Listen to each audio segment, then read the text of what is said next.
Indian coffee house Trivandrum railway സ്റ്റേഷന് അടുത്തുള്ള ഒരു കോഫി ഹൗസാണത്. ഇവിടെ ലാലേട്ടനൊക്കെ സ്ഥിരമായിട്ട് ചായ കുടിക്കാൻ പോയായിരുന്നു കോളേജ് ടൈമിലൊക്കെ. അന്ന് അവരുടെയൊക്കെ സ്വപ്നം സിനിമയായിരുന്നു. സിനിമയെക്കുറിച്ചുള്ള പ്ലാനിങ്ങൊക്കെ ചെയ്തുകൊണ്ടിരുന്നത് ഇവിടെ വന്നിട്ടായിരുന്നു. ഞാൻ ഓർത്തു എങ്ങനെയാണ് ഇവർക്ക് അതിന് സമയം കാരണം ഇത്രയും റൗണ്ടിലാണ് ഇരിക്കുന്നത് ഈ ഇതേ, അപ്പോൾ ഇവിടെ ഒരുപാട് ബഹളങ്ങളായിരിക്കുമല്ലോ എന്ന് ഓർത്തു. അപ്പോഴും നോക്കിയപ്പോൾ ഏറ്റവും മുകളിലൊരു റൂം പോലെ ഉണ്ടായിരുന്നു, ഫാമിലി റൂം പോലെ. അവിടെ ഇരുന്നാണ് മീറ്റിംഗ് കൂടിക്കൊണ്ടിരുന്നത്. സ്ഥിരമായിട്ട് ചായ കുടിക്കത്തുള്ളൂ, വേറൊന്നുമില്ലായിരുന്നു. ഒരു സിനിമയിൽ ഈ സീൻ കാണിച്ചിട്ടുണ്ടായിരുന്നു. അപ്പോൾ ഞാൻ വലിയ ആളുടെ ഫാനാണ്ട് ഞാൻ അവിടെ പോയി, ഈ ഇന്ത്യൻ ഓഫീസിൽ പോയി ബിരിയാണി കഴിച്ചു. ഞാനും കുഞ്ഞുണ്ണിയും വൈഫൊക്കെ ഉണ്ടായിരുന്നു. നമ്മൾ സൂപ്പർ ഫുഡായിരുന്നു കേട്ടോ.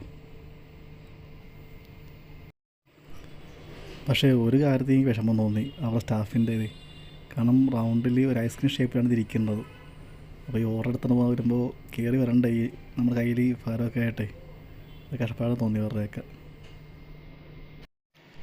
നമ്മൾ നടന്ന് ഏറ്റവും ടോപ്പിൽ ചെല്ലുമ്പോൾ നമ്മൾ വിഷമിക്കും, പക്ഷേ അവർ ഡെയിലി ചെയ്യുന്നതുകൊണ്ട് അവർക്ക് കുഴപ്പമില്ല, അവർക്ക് എക്സ്പെർട്ടാണ്. അപ്പോൾ ലാലേട്ടൻ ഫാൻസിന് മസ്റ്റായിട്ട് പോകുന്ന സ്ഥലമാണ് കേട്ടോ ഇന്ത്യൻ കോഫി ഹൗസ് ട്രിവാൻഡ്രം.